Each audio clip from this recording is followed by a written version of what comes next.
The interesting thing about tonight's subject is that every person is a master of contemplation.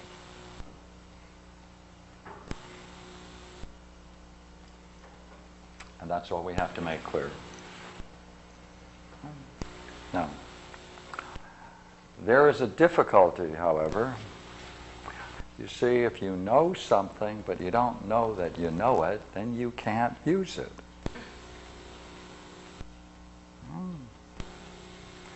If you know something and you don't know that you really know it and have quite a bit of experience in it, it's even worse.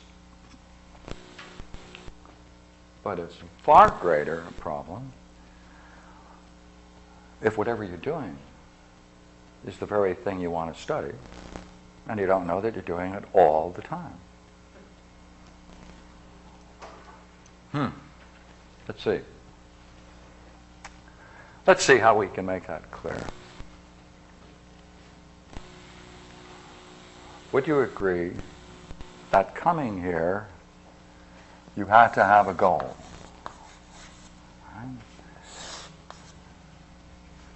To launch yourself to come here this evening, you had to consider it.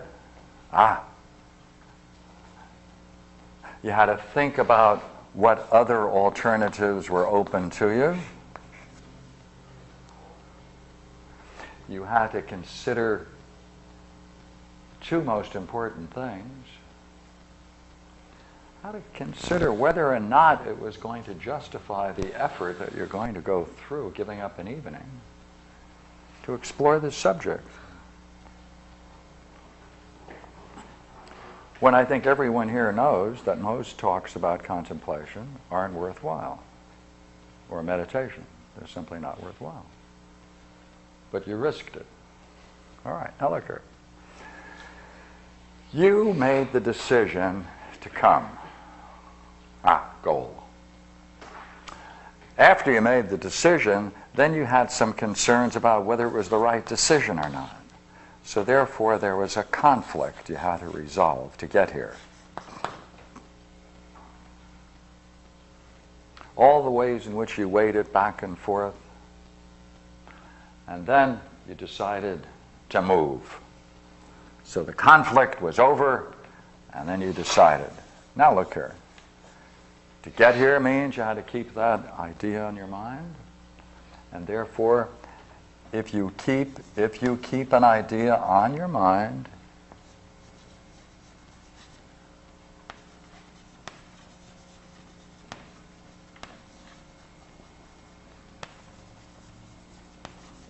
you have an object to direct your attention to. That's a contemplation. That is formally meditation. Now there are three words: concentration, meditation, and contemplation. Now these three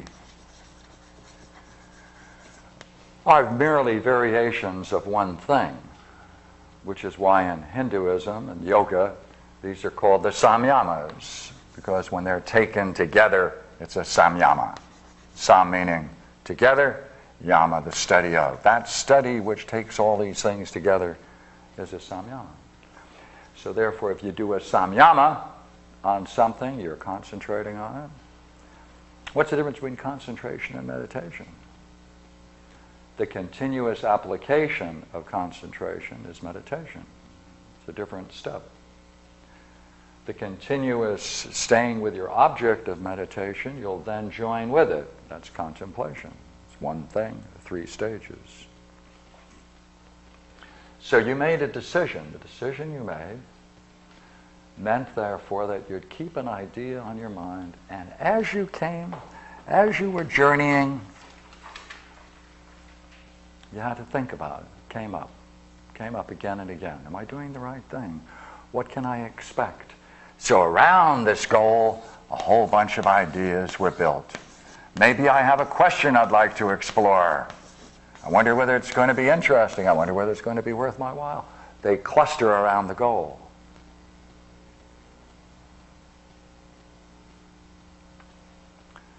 Now we can do the same thing by saying, if someone now wants to go to college, why do they want to go to college? Why do they want to go to school? Why do they want to read a book? They have something on their mind, and once they have something on their mind, then they can release, right, their energy in pursuit of it. You have to release it. You have to say, I'm going to do it. If you don't make that decision, you're just going along. Therefore, if you release it in respect to this goal, now a new kind of energy is available. Now, once that energy is available, that highlights and fills this with interest. Therefore, there's a growing interest. These two things then, right? Energy and interest go together. They go together.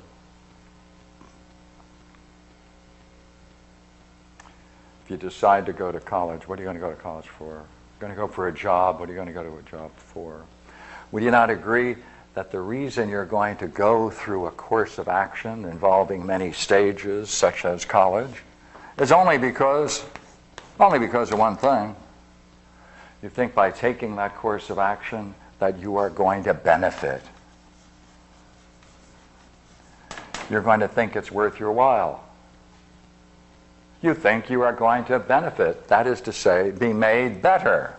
That's benefit, to be made better. Sometimes we go further and we think if we secure our goal, get our degrees, get the job we want, then in the end we'll have success and happiness, right? Success and happy. And so we keep this goal on our mind, we commit ourselves to it, and then that releases energy, and then we try to add more. Gee, wouldn't it be nice to have this and that, all in respect to our goal? And that builds up interest, that builds up energy and power, and therefore that pushes along to our goal. Now, nature of this conflict. I wanted to now go into the nature of the conflict. Anytime anyone decides to achieve some goal that they think is going to benefit them and make them better, then there's going to be a counter force against it. To the degree, it's a question of degree, to the very degree that a person has ideas about themselves that are irreconcilable with that goal, to that degree they're in a state of conflict and they're going to have all kinds of difficulties achieving that goal. To get out of this, of course, we often take secondary goals and escape that. But let's not do that for a moment, all right? Let's look at one of these. Would you not agree that one of these beliefs that we might have is that you want to struggle because then you will be different. You will be different. Success will make you happy. It will overcome those feelings right now.